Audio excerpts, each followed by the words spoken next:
Ako po, si Bernalyn Makumpang, 7 taon nang nagtatrabaho sa bansang Kuwait sa larangan ng medisina. I got hooked in a medical field which pushes me off where I am now. Kinuha ko ang kursong UK Diploma in Health and Social Care sa kadahilanang upang ako ay mas maging epektibo at matuto ng lubos at maia-apply ko sa larangan ng aking pinaglilingkuran.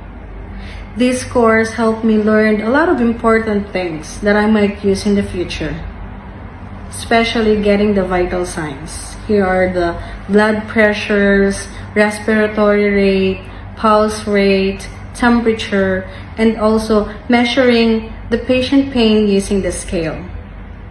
Sir Mark Jacques has played a big part in my journey.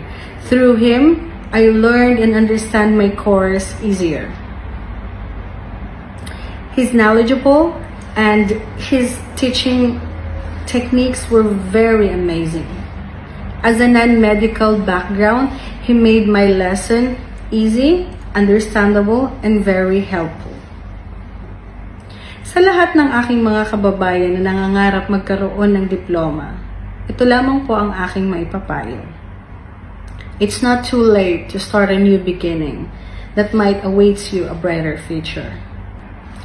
Ang ICSA ay naging tulay upang makamit ko ang aking pangarap na magkaroon ng diploma sa larangan ng medisina.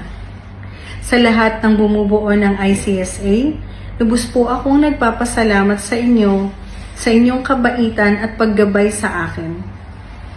Naging saksi ako ng mga produkto ng ICSA sapagkat nakita ko na mahuhusay ang kanilang mga guro. Nagmumungkahi ako na mag-enroll kayo sa ICSA upang makamit ninyo ang matagal nyo nang pinapangarap. Salamat po.